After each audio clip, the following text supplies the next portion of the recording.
La cruz en la vida del creyente tiene más trascendencia de la que nosotros imaginamos. La gente religiosamente porta una cruz que ata una cadena y la porta en su pecho. Y la gente no entiende qué es esa cruz. Pone una cruz en una pared y no entienden lo que es esa cruz.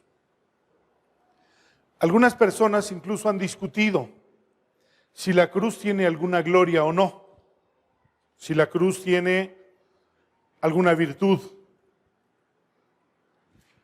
Algunas veces, cuando hemos cantado en el Monte Calvario, he oído en algunos lugares que le quitan la frase, "Oh, yo siempre amaré esa cruz", y le ponen, "Oh, yo siempre amaré a Jesús", porque consideran que es un error doctrinal, teológico, cantarlo.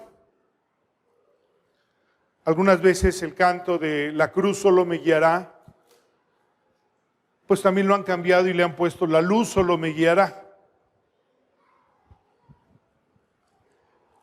En la epístola del apóstol Pablo a los Gálatas,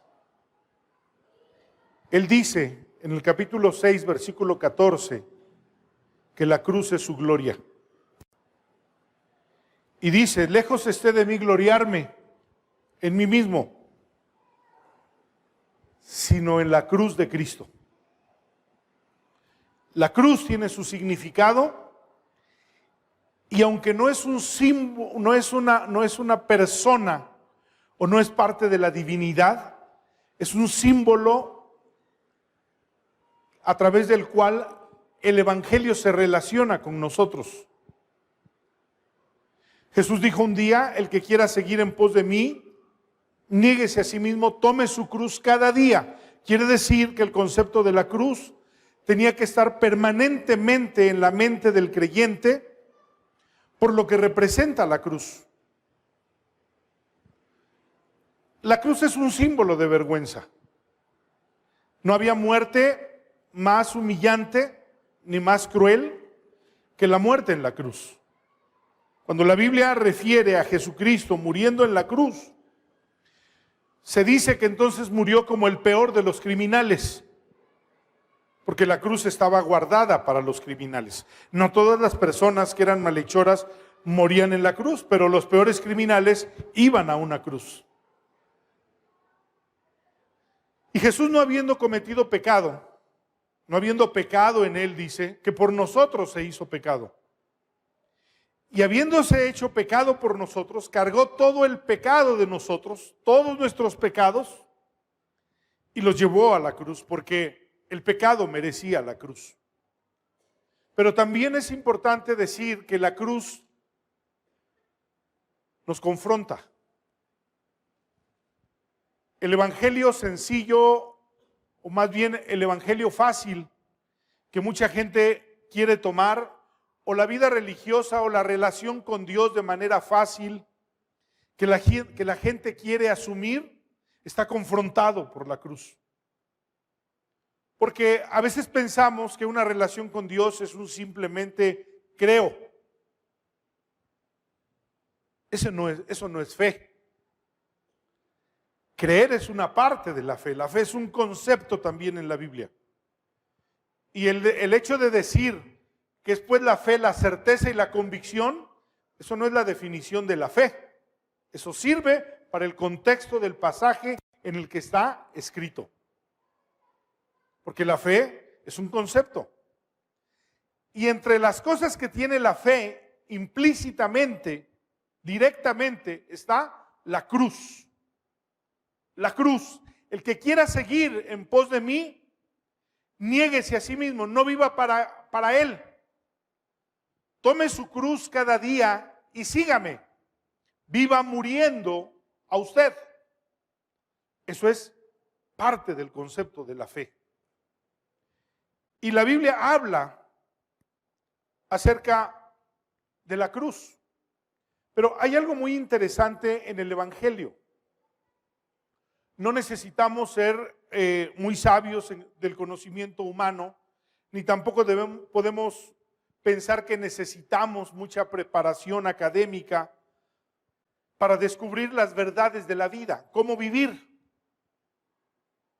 No necesitamos ese conocimiento. Lo que necesitamos para aprender a vivir y vivir correctamente en el plano adecuado no es otra cosa sino la voluntad para obedecer lo que la palabra de Dios nos revela a través del Espíritu Santo. Eso es lo que realmente necesitamos. Menciono esto porque mucha gente, cuando hablemos de la cruz, le parecerá ridículo, le parecerá humillante, le parecerá innecesaria y le parecerá que no hay circunstancia más humillante de la vida humana que pensar en la cruz. Sin duda. El apóstol Pablo, cuando habló de la cruz y hablaba de la sabiduría humana que desprecia la cruz, él dice, no tengo que predicar otra cosa, sino la cruz de Cristo. Es decir, la cruz no solamente tiene un lugar en la fe y en la vida cristiana y en la relación con Dios. La fe tiene un espacio, la cruz tiene un espacio en la predicación del Evangelio. Y aunque al mundo le parezca una locura la cruz debe de ser predicada. Porque es un símbolo a través del cual Dios ha tratado con la vida del hombre y ha confrontado la vida del hombre con la cruz. Cuando hemos querido vivir con facilidad el Evangelio, pensando que el conocimiento, pensando que la comodidad, pensando que no debemos de tomarnos tan a pecho el Evangelio, pensando que no necesitamos estar escuchando la palabra de Dios constantemente, que no necesitamos hablar de Dios en todas las cosas, la cruz nos confronta. Quien quiera vivir con comodidad el Evangelio, la cruz lo confronta. ¿Por qué? Porque la cruz nos recuerda que nosotros tenemos que morir cada día y Él tiene que vivir. Porque la cruz nos recuerda que un día en la cruz Jesús nos justificó, pero debemos entender, saber y ligar que la cruz que nos justificó es la cruz que también nos santifica, porque la Biblia dice, con Cristo estoy juntamente crucificado. Es decir, la cruz tiene su significado. La muerte por el pecado fue pagada en la cruz. Y la muerte al pecado fue llevada también en la cruz. Ambas cosas. No solo necesito quien me perdone mis pecados, como Jesús lo hizo en la cruz del Calvario. También necesito morir al pecado, muriendo con Cristo en la cruz del Calvario. Cristo no solo murió por nosotros, nosotros morimos con Él. Dice en Romanos capítulo 6, versículo 3, ¿o no saben que todos los que hemos sido bautizados en Cristo Jesús, hemos sido bautizados en su muerte también? Son de las cosas que a veces el Evangelio es incómodo. Son las cosas que se rechazan en las nuevas filosofías, en las nuevas doctrinas, en las nuevas corrientes, en las nuevas iglesias, donde el Evangelio tiene que tener siempre una facilidad, una comodidad y no tiene que tener una confrontación. Pero Dios ha decidido confrontar la vida del creyente a través de la cruz. Y cuando está hablando en este capítulo 6 de Romanos que vamos a usar para hablar de la cruz, y está diciendo que hemos sido bautizados también en su muerte, los que hemos sido bautizados en Cristo Jesús. La palabra bautismo ahí es identificación, identificarnos. Donde el hombre volvió a identificarse en la semejanza con Dios. Un día en el libro de Génesis, cuando Dios creó al hombre, dice la Biblia que lo hizo a su imagen y semejanza. Y el hombre, a través de la desobediencia y el pecado, decidió tomar su propio camino, desligarse de Dios, alejarse, separarse de Dios. Pero Dios quiso volvernos a juntar en una identificación. Ese es el bautismo en la cruz. Hay dos tipos de bautismo. Hemos hablado de esos dos tipos de bautismo. El bautismo del Espíritu Santo, que no es el hablar en lenguas. El bautismo en el Espíritu Santo no es hablar en lenguas. Soy pentecostal por convicción, por experiencia, pero el bautismo del Espíritu Santo no es hablar en lenguas. Las lenguas son un don. Somos bautizados con el Espíritu Santo cuando hemos entrado en una relación con Dios a través de Jesucristo. En el momento que entramos en una relación con Dios a través de Jesucristo, en ese momento el Espíritu Santo vino, nos bautizó. ¿Qué quiere decir? Nos identificó. El agente es el Espíritu Santo, el elemento es la iglesia. Es decir, nos identificó con la iglesia. El segundo bautismo es el bautismo en aguas. Cuando hemos decidido bautizarnos, por cierto, tenemos bautizos el 10 de noviembre. Cuando hemos decidido bautizarnos como una confirmación de nuestra fe, el bautismo debe de ser un acto que no se soslaye, que no se omita, porque es parte del mandamiento. El que creyere y fuere bautizado será salvo. Y cuando nos bautizamos en las aguas, somos identificados con Cristo. El elemento es, el agente es el agua, el elemento en el que somos identificados es con Cristo, en su muerte y en su resurrección. Y entonces Pablo regresa y recurre a ese pasaje para decir, ¿no saben que los que hemos sido bautizados en Cristo Jesús, hemos sido bautizados en su muerte? Es decir, tiene que suceder una muerte en nosotros. Esto amplía el sentido de la cruz, porque en ella fuimos justificados, pero en ella también somos santificados. En la muerte por el pecado, Cristo es nuestro Redentor. Él fue el que nos redimió, Él murió por nosotros. Pero luego una muerte al pecado logra que el pecado deje de ser nuestro Señor, y unidos ahora en la cruz de Cristo, Cristo se convierte en nuestro Señor. Cuando la Biblia dice, con Cristo estoy juntamente crucificado, y entonces inmediatamente el apóstol Pablo recurre a explicar qué significa estar crucificado con Cristo. Y el símbolo es algo muy hermoso, porque dice, ya no vivo para mí, ya no vivo yo, ya no vivo en mis propósitos, ya no en mis caminos. El hombre en el huerto del Edén, en el capítulo 3 de Génesis, decidió separarse de Dios. Dios le dijo al hombre, el día que comas del árbol del bien y del mal, ese día vas a ser separado. Y el hombre desobedeció a Dios y fue separado. Por su propia voluntad, el hombre decidió separarse de Dios. Ahora, si el hombre quiere reencontrarse con Dios y establecer una relación con Dios, no va a vivir para él mismo. No va a vivir en sus caminos. No va a vivir en su voluntad. No va a vivir en sus propósitos. No va a vivir en sus caprichos. No va a vivir en sus placeres.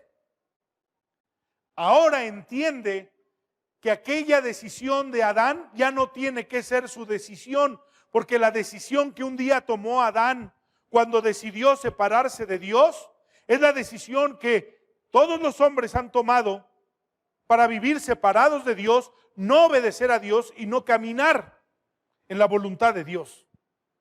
Pero quienes deseamos entrar en una relación con Dios, no podemos vivir de esa manera. Entonces, la cruz en ese momento significa ya no vivo para mí. Ahora vivo para Dios. Ahora necesito conocer su voluntad, y el hacer su voluntad va a hacer que yo viva para Él y deje de vivir para mí. Y eso es lo que la cruz nos enseña. Cristo en la cruz nos libra del poder del pecado. Y nos libra no solamente del poder del pecado, nos libra del castigo del pecado, de la consecuencia del pecado. Dice la Biblia: ahora pues, ninguna condenación hay para los que están en Cristo. Ninguna. ¿Por qué? Él murió por mí, quitó mi pecado, le quitó el poder y la autoridad que el pecado tenía sobre mí, que el pecado me condenaba. La paga del pecado es muerte, así decía la ley. La paga del pecado es muerte. El alma que pecare, esa morirá. Cuando Cristo murió, pagó esa sentencia, y de allí en adelante pagó por mis pecados, para que ya el pecado no tenga un poder condenatorio sobre mi vida. El pecado no tiene un poder condenatorio sobre la vida del creyente. Si usted piensa que cuando usted ha cometido un pecado, usted necesita volver a pedirle a Dios una oportunidad para una nueva relación, está usted equivocado. Usted tiene una relación con Dios desde la primera vez que usted le pidió a Dios, y esa relación usted la conserva permanentemente. Cuando un creyente peca, el pecado no tiene poder para condenarlo. El pecado perdió su poder, su capacidad de condenación sobre nuestra vida. Dios se abroga el derecho de corregirnos, pero el pecado no nos condena.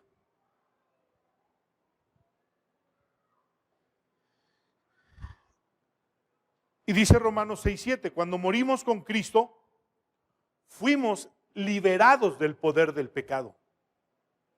Cuando morimos con Cristo, fuimos liberados del poder del pecado. ¿Cuándo morí con Cristo? El día que fui bautizado, fui identificado con Cristo en su muerte. De allí la importancia y la trascendencia del bautismo en agua. Que morí al pecado. Ahora, la cruz, entonces, significa muerte. Eso significa la cruz. Y usted y yo necesitamos de la cruz más de lo que usted se imagina. Mucho más de lo que nos imaginamos. Podemos pensar que la cruz es algo que nos aterra, algo que no queremos, algo que nos recuerda hechos dolorosos. Pero usted y yo necesitamos en nuestra relación con Dios mucho más de la cruz de lo que nos imaginamos. Y en primer lugar, habla de la crucifixión de nuestro viejo hombre. ¿Qué es nuestro viejo hombre? ¿Es nuestra vida anterior? ¿Es mi vida precristiana antes de convertirme al Evangelio? Ese es mi viejo hombre. ¿Quién era yo? Si era un alcohólico, si era un drogadicto, si era un delincuente, si era un mentiroso, si era un adúltero, si era un fornicario, si era lo que yo fuera. Ese es mi viejo hombre. Y la Biblia nos enseña que nuestro viejo hombre fue crucificado en la cruz del Calvario, y allí fue reducido a la impotencia. Ahora, dice la palabra aquí en Romanos: ¿qué pues diremos? Romanos 6, ¿perseveraremos en el pecado para que la gracia abunde? De ninguna manera. Los que hemos muerto al pecado, ¿cómo viviremos aún en él? Es decir, está hablando a lo que yo ya morí, mi viejo hombre. Los actos que cometió mi viejo hombre fueron a la cruz. Porque si fuimos plantados juntamente con Él en la semejanza de su muerte, así también lo seremos en la de su resurrección. Sabiendo esto, que nuestro viejo hombre fue crucificado juntamente con Él para que el cuerpo del pecado sea destruido, a fin de que no sirvamos más al pecado. Porque el que ha muerto ha sido justificado del pecado. Y si morimos con Cristo, también viviremos con Él. No confundir, esto no es nuestro yo ni nuestra carne. Este es nuestro viejo hombre, lo que nosotros éramos. Todos tenemos un pasado. Todos tenemos una vida pasada. Recuerdo alguna vez el testimonio cuando yo era niño de un hombre que cargaba sobre él una tortura de la que no se podía olvidar. Trabajaba él en un horno donde se hacían algunos enseres y el horno permanentemente estaba encendido, no se podía apagar, eran hornos muy grandes, porque si se apagaban, los hornos se tronaban y se rompían, ya no servían. Había un compañero de él que le molestaba constantemente, que lo humillaba constantemente. Y un día perdió la paciencia, estaba cansado de las humillaciones de su compañero, lo golpeó y en la ira que descargó sobre él lo mató. Pensando qué hacer y cómo ocultar su homicidio, se acordó del horno y lo aventó al horno. Nadie sabía lo que pasó, pero él sabía. Y de pronto parecía que se había quitado de un problema y que había resuelto esa circunstancia. Lo que él no contaba era su conciencia. Y entonces dice que comenzó una noche tras otra a dejar de dormir porque recordaba cómo aquel cuerpo se fue consumiendo en aquel horno y cómo quedó reducido a nada. Y era lo que él no se podía quitar, nadie lo sabía, pero él lo sabía, él estaba consciente. Un día, después de haber pasado años torturándose en recuerdos que incluso terminaron con su matrimonio y con su familia, llegó a un lugar donde oír unos cantos le acercó, se metió y escuchó la palabra de Dios. Cuando ese hombre escuchó la palabra de Dios y entregó su vida a Dios, Dios puso paz en su corazón. No le cegó su conciencia, denunció su crimen, pero tenía paz. ¿Por qué tenía paz? No más me acordaré de sus pecados. No más me acordaré de sus pecados. Jesús había pagado por sus pecados y aquel hombre había muerto en su viejo hombre en la cruz con Cristo para que no más recordara su vida pasada y su vida pasada no lo alcanzara para destruirlo. ¿Cuántas personas necesitan entender la maravillosa capacidad del Evangelio y el poder tan formidable del Evangelio, que hayamos hecho lo que hayamos hecho, hayamos vivido como hayamos vivido? Cuando llegamos a Jesucristo, Jesucristo cambió nuestra vida y mató nuestro viejo hombre en la cruz del Calvario. Fue muerto para siempre. Y el pasaje dice que cuando fuimos bautizados en su muerte, fuimos identificados en su muerte. Y nuestro pasado está muerto para Dios. ¿Qué hiciste? ¿Cómo dañaste? ¿Cómo quebrantaste a tu familia? Tu viejo hombre quedó muerto. Y entonces el pasaje nos habla que nuestro viejo hombre fue crucificado juntamente con Cristo. ¿Qué es el viejo hombre? Es eso, es nuestra vida pasada, nuestra vida precristiana. Pero también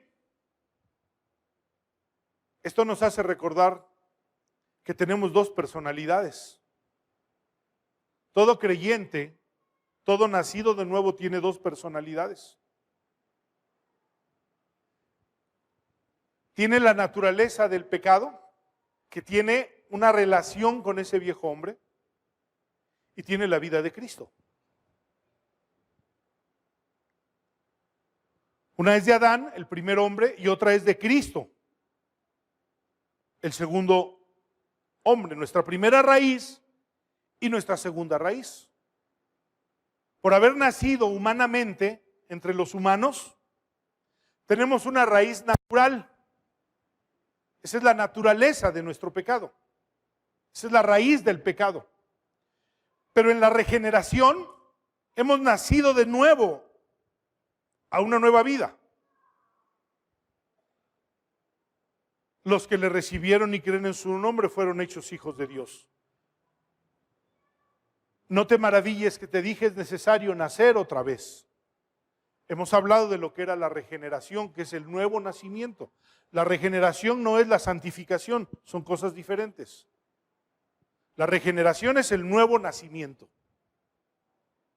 Y en el nuevo nacimiento Dios nos dio una nueva vida. Y en esa nueva vida el Espíritu Santo vino y fue implantada la naturaleza divina. Así dice Pedro en 2 de Pedro 1:4. Somos participantes de la naturaleza divina.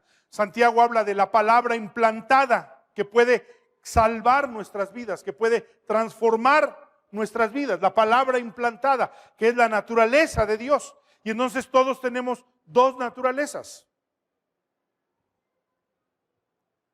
Y en esas dos personalidades adquirimos una de Cristo llegando a la regeneración. Son dos informaciones genéticas contrarias. Lo hemos experimentado. Los indios pieles rojas, decían ellos que el hombre tenía dos lobos, uno malo y uno bueno. Y decían, el lobo malo nos hace hacer cosas malas y el lobo bueno nos lleva a hacer cosas buenas. En una manera de identificar, hay dos poderes peleando contra nosotros. La naturaleza de Dios que adquirimos por el nuevo nacimiento en la regeneración y la naturaleza de pecado que adquirimos solo por haber nacido a este reino como seres humanos. Ellos están en una confrontación directa. Esto es tan diferente como la corrupción y la santidad. Se oponen. Adán es corrupción, Jesús es santidad. Y entonces, por nacimiento somos hijos de Adán, pero por el nuevo nacimiento somos hijos de Dios. Y vamos a ver por qué es la importancia de que el viejo hombre esté crucificado. Y luego habla también esto de el viejo hombre, habla de el cuerpo del pecado. El apóstol Pablo habla del cuerpo del pecado, y el cuerpo del pecado no significa otra cosa sino este cuerpo que le pertenece, que le ha pertenecido antes de la regeneración, le ha pertenecido al pecado. Es decir, el pecado se expresa a través de nosotros, a través de nuestro cuerpo. Un hombre mata, un hombre miente, un hombre roba, un hombre comete adulterio, fornicación. Son expresiones vivas de que este cuerpo le sirve al pecado. Y para eso tuvo que ser regenerado, para eso tuvo que nacer de nuevo, para que ese viejo hombre que le servía al pecado, que el pecado lo usaba para hacer toda clase de impiedad, ya no sirva para eso. Y entonces viene una nueva historia en el nuevo nacimiento, cuando el apóstol Pablo en Romanos capítulo 12 dice que presentemos nuestros cuerpos como un sacrificio vivo, agradable a Dios. Es nuestro culto racional. ¿Por qué? Porque este cuerpo del pecado ya no servirá más al pecado, porque este cuerpo que servía para el pecado va a la cruz. Esa parte moral de este cuerpo va a la cruz. Y entonces dice que es destruido. En el término del apóstol Pablo utiliza la palabra destruir. Sin embargo, esto no significa que es aniquilado. La palabra griega que utiliza cuando habla aquí de este cuerpo de pecado que ha sido destruido, utiliza, ha sido reducido a la impotencia. ¿Cuándo será completamente destruido? El día que nosotros vayamos a la presencia de Dios. Mientras tanto, ha sido reducido a su impotencia, a una incapacidad, a ser inoperante para no servir más al pecado. Entonces viene la doctrina de la que después hablaremos, de la santificación. Pero quiero que entendamos por qué dice la Biblia que hemos sido juntamente crucificados con Cristo. Porque teníamos un cuerpo que estaba habituado a servir al pecado de manera natural, de manera lógica y de manera permanente. Para nosotros el pecado era lógico y era natural. ¿Por qué haces esto? Porque todos lo hacen. ¿Por qué haces esto? ¿Y qué tiene de malo? Los argumentos humanos siempre ante el pecado. Porque siempre nos justificamos, ¿no? A veces llegamos incluso al punto de decir, si tu esposo te fue infiel y cometió adulterio, entonces él dice, cuando ella lo confronta, pues es que soy hombre. Y cuando alguien le pregunta y le dice, oye, tu esposo te engañó, entonces ahora ella dice, así son todos los hombres. ¿Por qué? Porque legalizamos y justificamos lo que no podemos resolver de nuestra vida. Porque es natural servirle al pecado, vivir para el pecado, que este cuerpo exprese el pecado, es natural. Es lo lógico. Y entonces todos somos así. Y no podemos cambiar porque somos humanos, todos cometemos errores. Todas esas frases que de pronto oímos por allí con tanta frecuencia no expresan otra cosa sino la naturalidad con la que este cuerpo comete el pecado y vive en el pecado.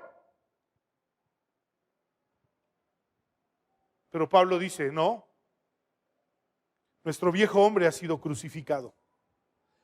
De tal manera que no sirvamos más al pecado, no podemos servir más al pecado con este cuerpo. Y entonces llega la palabra, es destruido. Pero esa palabra tiene una palabra griega que quiere decir, es reducido a la impotencia.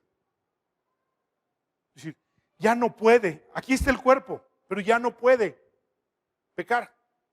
Hay una ilustración, por ejemplo, en la mariposa, la oruga, la crisálida y la mariposa. La oruga es un gusano que luego llega a la crisálida, digamos, esa es la muerte, y sale de allí y sale como una mariposa. ¿Y cuál es la característica natural de una mariposa? Volar. ¿Cuál es la naturaleza lógica de un gusano? Arrastrarse.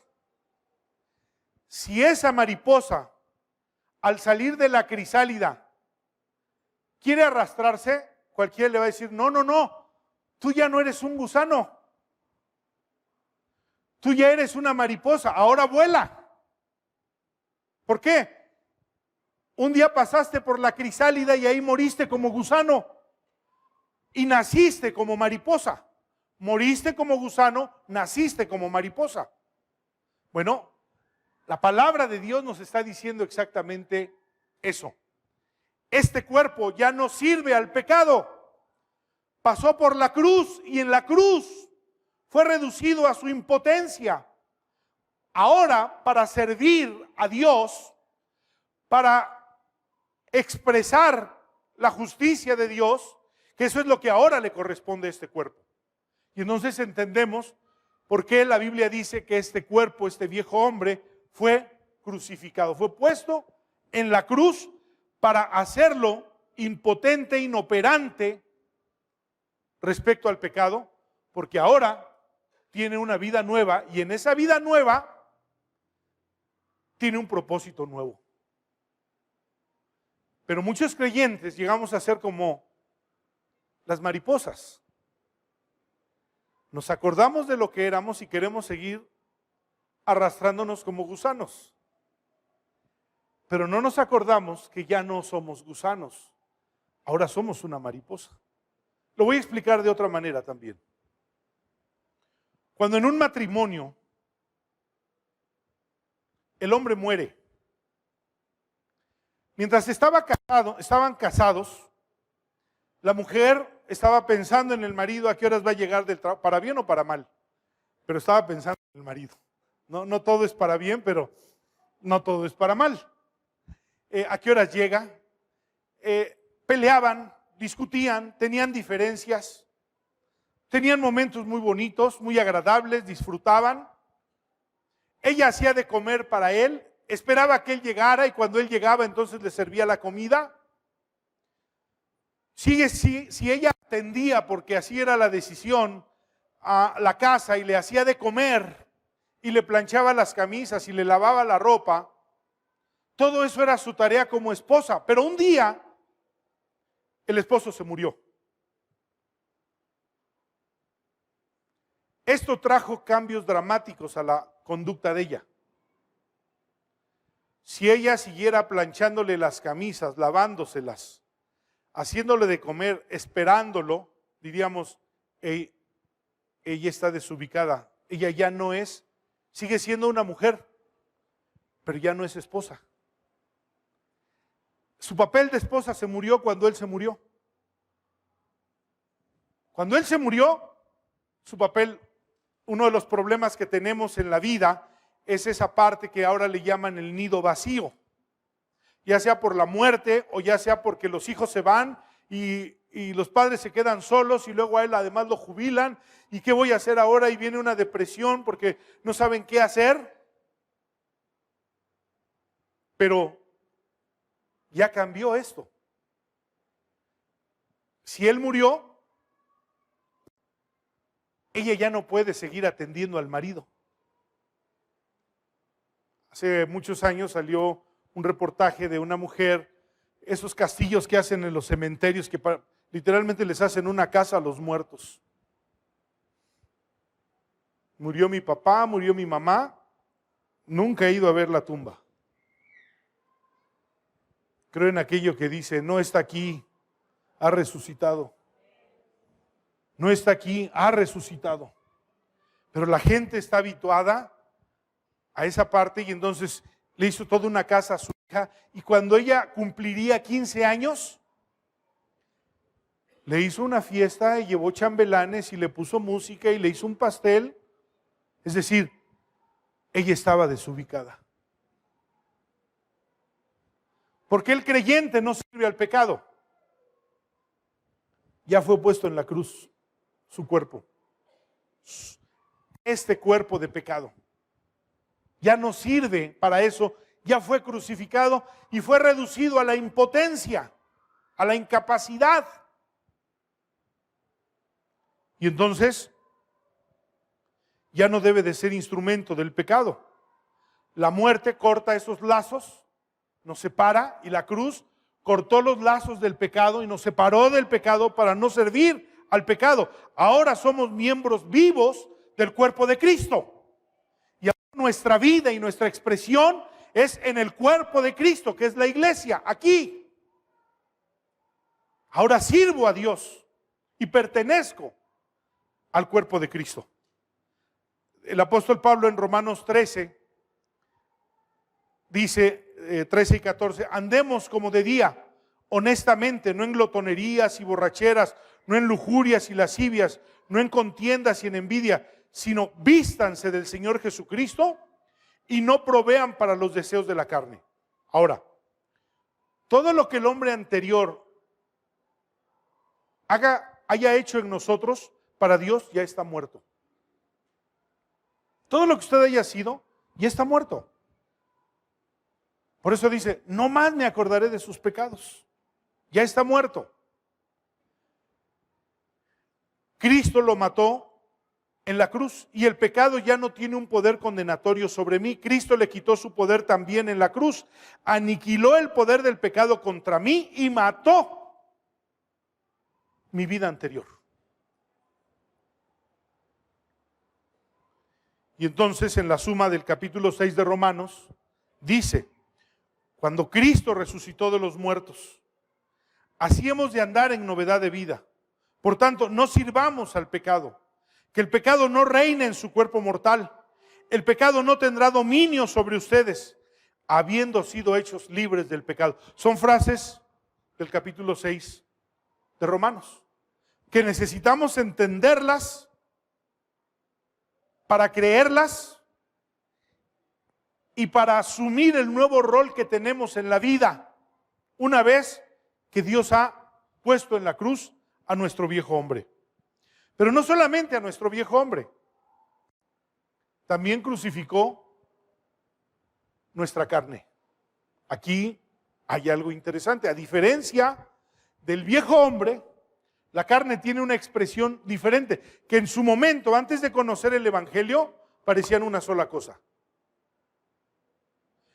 Pero cuando he venido al Evangelio, son cosas diferentes, porque uno representa mi pasado, pero otro representa mi yo. Ese yo que un día, cuando Dios le dijo a Adán, no comas del árbol del bien y del mal, porque el día que comas de él, no comas del fruto del bien y del mal, porque cuando comas de él vas a morir, te vas a separar. Y el hombre decidió no hacerle caso a Dios y vivir para él. Y comió del fruto del bien y del mal. A partir de ese día, hubo una personalidad que se levantó moralmente en la vida del hombre. Su yo. De aquí en adelante todo lo hago para mí, yo, mí, me. Todo. Se hizo una configuración con el placer. Se hizo una configuración con lo malo. Y el hombre solamente vivió para él. Ya no para Dios, solo para Él. Vean cómo la gente, aún religiosa, que dice que cree en Dios y cree en una religión, obsérvenlo, creen en Dios a su manera, no a la manera de Dios. Ayer me decía un hombre, difícilmente una persona católica está dispuesta a que uno le hable del Evangelio. Pero entonces me hizo una invitación, estábamos desayunando y me hizo una invitación, me dijo, pues, a ver, hábleme de cómo ven ustedes a Dios, dice, porque yo soy muy agradecido con Dios, Dios me ha dado muchas cosas. A veces me va mal y yo le digo a Dios, Dios ayúdame, y inmediatamente dice, Dios me ayuda, y me ha dado muchas cosas. Parece muy bueno, parece una buena fórmula. Y le pregunté, ¿y conoces la palabra de Dios? No, dice, ya ve que aquí en la religión católica, pues no son muy dados a enseñarnos, me dice. Entonces, no conoces a Dios. Bueno, dice, yo digo que sí, a mi manera. Entonces usó la palabra, a mi manera. Ah, bueno. Qué bien. Entonces dije, te voy a poner un ejemplo. Préstame, traía dólares, le dije, préstame $100. Sacó $100 y los puso en mi mano. ¿Ok? Ahora te voy a pagar a mi manera. Y traía yo unas monedas y le puse unas monedas. ¿Estás conforme? No, me dijo, bueno, yo te pedí $100 y ahora te voy a pagar a mi manera. Esta es la forma como la que yo te voy a pagar. Y se me quedó viendo y le dije, sí, no entiendes. Tú no puedes relacionarte con Dios a tu manera, porque no vas a acertar. Tú puedes creer que porque la vida es buena para ti, es porque Dios. ¿Y tú crees que Dios es tu sirviente? ¿Tú le dices, ayúdame, y Él viene y te ayuda? Dios es una relación que necesita que tú lo obedezcas, no que Él te obedezca a ti. Que ese es el evangelio precisamente de los que tú declara, yo decreto. Ese es el evangelio, es decir, Dios me está diciendo que yo debo de obedecer porque mi yo tiene que morir en la cruz del Calvario para no vivir para mí, sino para Él. Pero la gente quiere seguir sobreviviendo religiosamente en la religión católica, en la religión evangélica, y quieren seguir diciendo, Dios hace mi voluntad. No, ese fue el pecado de Adán. Ese fue el pecado de Adán, y eso es lo que Dios quiere destruir, porque ese pecado separó a Adán de Dios y tuvo consecuencias. Ahora Dios quiere que tú lo obedezcas, lo conozcas y hagas su voluntad. No quiere menos de ti, sino que tú ajustes tu vida a Él. Eso es lo que Dios quiere y eso es lo que Dios está esperando. Era imprescindible entonces que el yo fuera crucificado. Aquel yo comenzó su entronización en Adán, pero Dios decidió que esa no era la relación que Él quería con nosotros. Él nos hizo para Él. Él nos hizo para Él. Él nos hizo para obedecerle. Él nos hizo para depender de Él. Para eso nos hizo.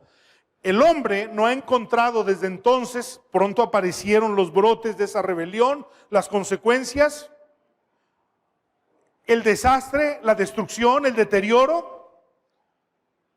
Caín mató a Abel, vivieron un momento terrible Adán y Eva por eso, pero todo eso era consecuencia de vivir a su manera, porque el que conoce la vida y el que la hizo es Dios.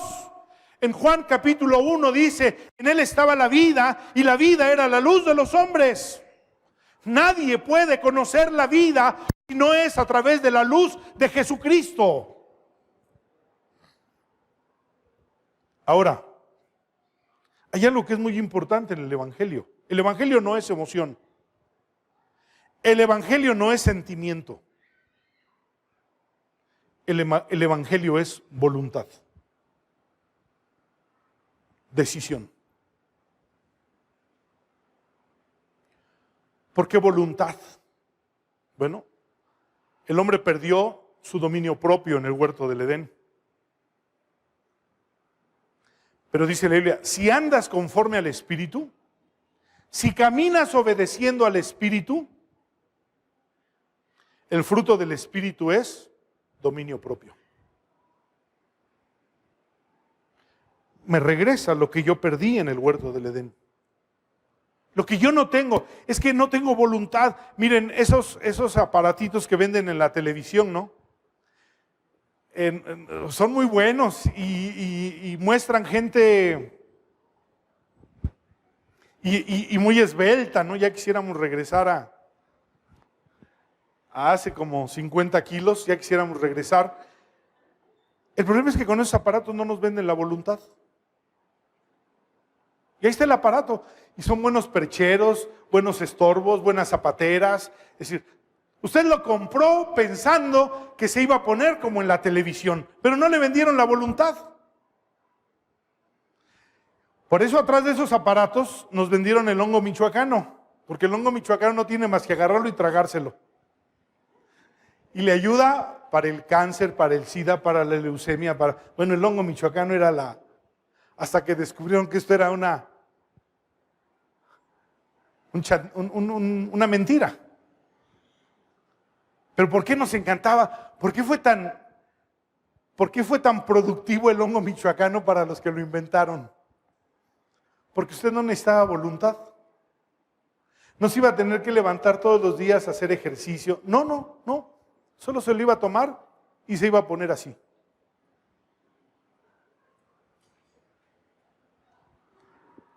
¿Por qué?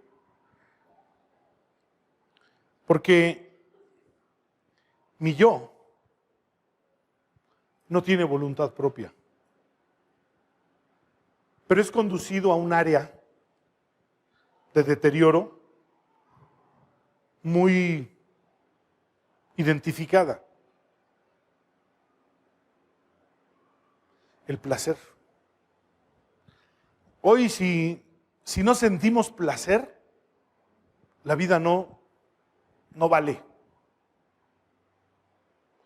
Un amigo se divorció de una amiga, ambos eran mis amigos, y me acuerdo que me los encontré, iba mi papá, y entonces, nos encontramos con él, ya divorciado.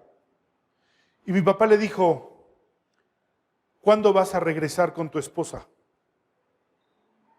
Y él le dijo, no, pues ya no siento regresar con ella. Y mi papá, los que lo conocieron, le dio una buena cachetada y le dijo, no seas estúpido, pero bien se la dio. Esto no es de que sientas, esto es de que debes. Si conoces el Evangelio, debes. Y entonces el Evangelio no es de nuestros sentimientos. Por eso cuando la gente empieza a brincar y a hacer tantas cosas y decir que eso es la presencia de Dios, está equivocado. El Evangelio no es voluntad, no es emoción, es voluntad. El Evangelio requiere obediencia, no sensaciones. Y la gente le dice incluso, nos dice a los pastores, es que aquí no se siente el poder de Dios. Mire, el día que lo sientas te vas a morir. ¿De veras quieres sentir el poder de Dios? Pero ellos refieren el poder de Dios a la excitación de sus emociones y sus sentimientos. Y entonces, si no lloras, si no brincas, si no te excitas emocionalmente, no sentiste el poder de Dios. No, obedece al Evangelio y vas a conocer el poder de Dios que transforma, que cambia tu vida, tu matrimonio, tu familia, por la obediencia a la palabra de Dios. Si obedecemos, Dios actúa en nuestra vida. Y hay una parte del yo que está tan contaminada, es a lo que se refiere Gálatas capítulo 5, versículo 19 al 21. Las obras de la carne, lo que hago yo todos los días para sobrevivir, porque esto me hace sentir bien. Digamos, una persona quiere sentirse siempre enamorada, pero ya no siente lo mismo por su pareja. Y entonces busca otra persona y le coquetea y alguien le cierra el ojo y siente otra vez aquí algo. Cuidado, puede ser gastritis. Puede ser gastritis si usted está pensando que ya se enamoró. Tenga cuidado. Pero quiere sentir. ¿Por qué? Está pensando en el placer. No importa que el placer atropelle a otros.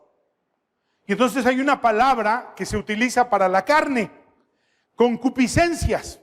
Y la palabra concupiscencia es una de las palabras que también se usan para amor. Es epitumea. ¿Y qué es epitumea? Lo mismo que una concupiscencia. Un deseo intenso por satisfacerme con algo o con alguien sin que ese algo o alguien me importe. Yo solo me quiero satisfacer a mí. Y entonces cuando una persona dice, ay, es que solo me ven para la cama. Es que me hablan muy bonito y al final todo lo que quieren es la cama. Sí, pues esa es la concupiscencia. Esa es la concupiscencia.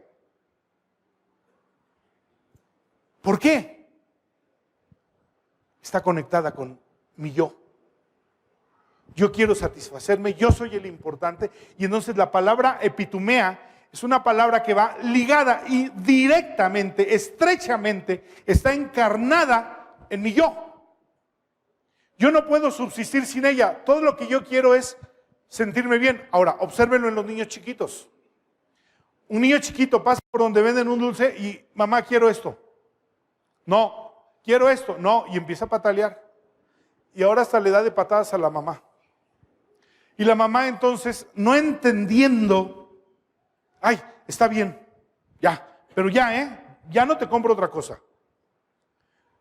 Adelantito pasa donde hay un juguete y mamá, yo quiero este juguete, pero te acabo de comprar, ya no lo quiero, y lo bota. Pero no, mamá, y empieza a hacer un berrinche. Fíjense cómo en nuestra naturaleza, desde chiquitos, epitumea aflora. Realmente no me interesa.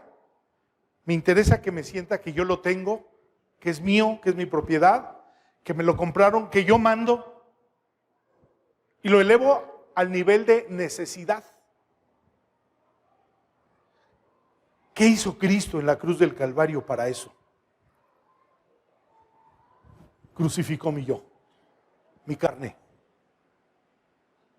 ¿La crucificó? Para que ya no sirva a mi carne. Para que esas cosas que son tan importantes y tan interesantes en mi carne, digamos, los apetitos de la carne, se me antoja. Capítulo 11 del segundo libro de Samuel. Cuando los reyes salen a la guerra, David se quedó en el palacio. Y viendo desde el balcón, miró a Betsabé, esposa de Urías, que estaba bañándose. ¿Se le antojó? Esa es la carne, mis apetitos. En el capítulo 5:24 de Gálatas menciona inclinaciones, concupiscencia y deseos irrefrenables. Le voy a preguntar, ¿has sentido un deseo irrefrenable por algo? No, si aquí son bien buenos. Aquí la Biblia se equivocó. ¿Los has sentido o no los has sentido? Claro que sí. Esos son los apetitos de la carne. Pero también el yo no solo habla de los apetitos de la carne, habla de las emociones de la carne. Mire, quiero comprar este celular y se convierte en una obsesión. Y el día que tenemos el dinero para irlo a comprar, estamos que no caemos de emoción. No, es que tengo que ir, pero vamos, no, quiero ir. ¿No lo necesitaba? ¿No es indispensable? ¿Fue una seducción? Ahí se vale mucho la moda. Dice, la concupiscencia de los ojos. ¿Para qué?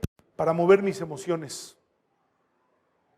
Y sucede cuando el hombre dice, ya no siendo, o como cuando la mujer así como en las telenovelas, ¿no? Se me acabó el amor, ya no siento nada por ti.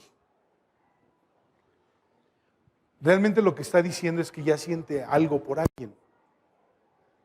Sí, cuando alguien venga y le diga, ya no siento nada por ti, no, pues es que ya sentiste algo por otra persona. Pero esas son las emociones de la carne que conforman también, junto con los apetitos de la carne, mi yo. Ahora, esas cosas, los apetitos, las obras de la carne y las emociones de la carne, son cosas que nos hacen daño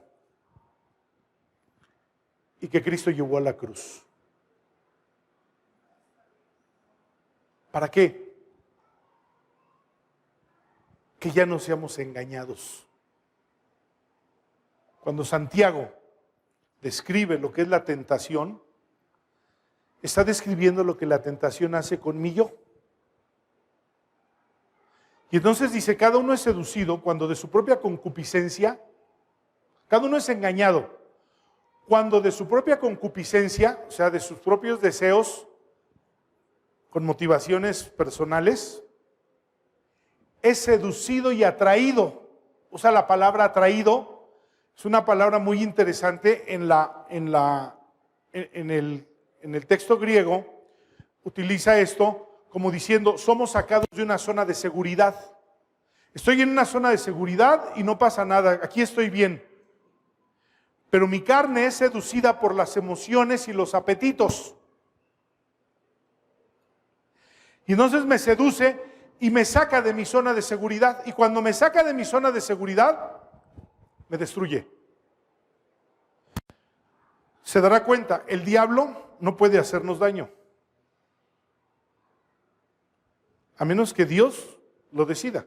Pero el diablo no tiene autoridad sobre nuestra vida. ¿Pero qué hace el diablo? Me saca de mi zona de seguridad.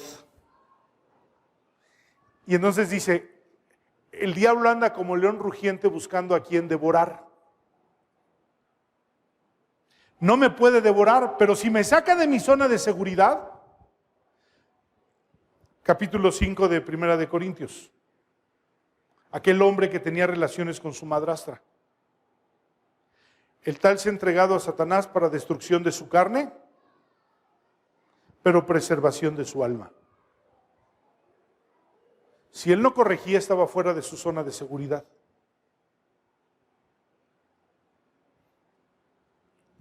Todo esto lo llevó Cristo a la cruz. Ahora, ¿por qué usted puede vivir el Evangelio? Yo sé, usted tiene presencia de pecado. Cuando Juan dice, si decimos que no tenemos pecado, mentimos, hacemos a Dios mentiroso. Está en singular, no está en plural. Primero, está hablando de la presencia de aquel hombre viejo, de aquella naturaleza, que están reducidos a la impotencia, pero que están allí. Están allí.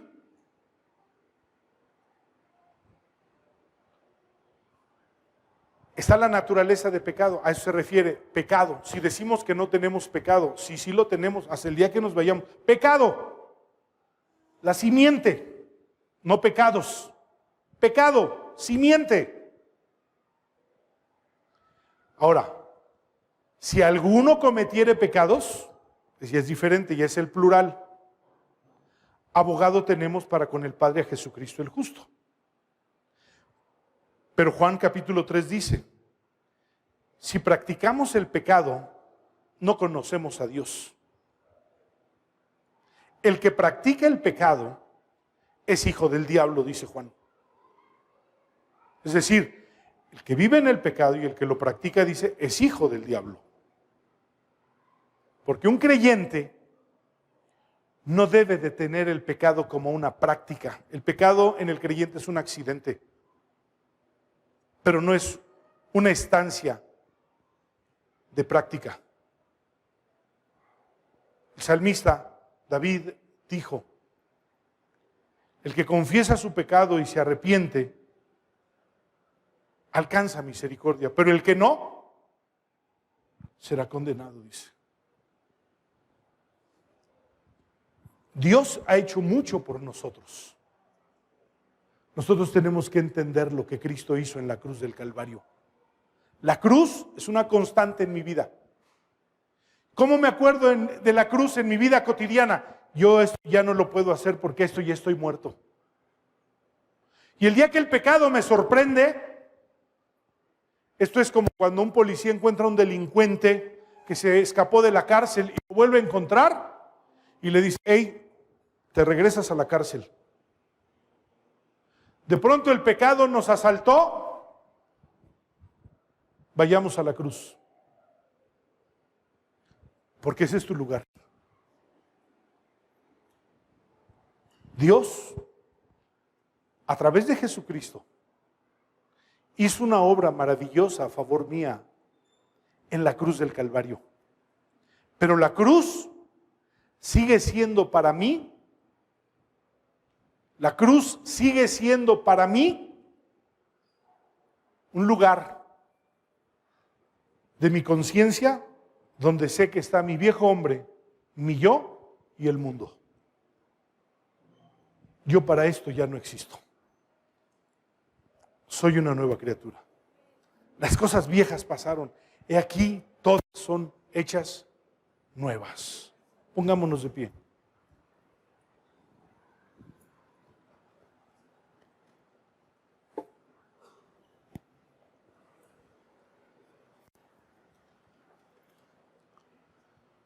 Piense un momento.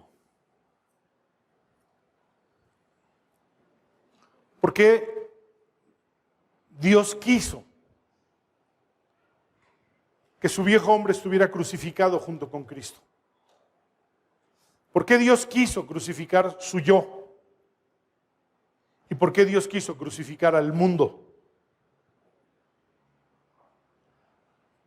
Para que usted no sea víctima del pecado, no sirva al pecado y no sea esclavo del pecado. Dios le quitó su poder al pecado para condenarlo, pero le dio una nueva vida para que usted conozca la vida de Dios, viva la vida de Dios, la vida de Cristo en usted y viva en novedad de vida. ¿Tiene usted algún problema? ¿Enfrenta algún pecado recurrente? ¿Le cuesta trabajo perdonarse respecto a su vida pasada? Traiga la palabra de Dios y ore esta tarde y dígale a Dios: Dios, ayúdame a entender el mensaje de la cruz. Mi viejo hombre está crucificado en la cruz. Mi yo ya no vivo para mí, tengo que vivir para ti, para obedecerte a ti. Y cuando yo te obedezco, tú le quitas el poder al pecado. Cuando el mundo atenta contra mí, si yo vivo en la vida de la comunión del cuerpo de Cristo, el mundo no podrá hacerme daño. Dios, haznos entendidos de tu palabra. Haznos entendidos de tu palabra. Es en el entendimiento de tu palabra, en la revelación de tu palabra, que viene la fe. Y dice tu palabra en 1 de Juan capítulo 5, todo lo que es nacido de Dios vence al mundo.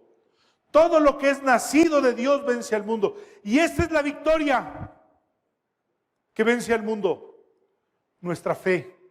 Pero nuestra fe viene por oír la palabra de Dios. Danos entendimiento para obedecer. Danos entendimiento para vivir en la novedad de vida y dar testimonio de la vida y de la vida de Cristo. En el nombre de Cristo Jesús. Amén.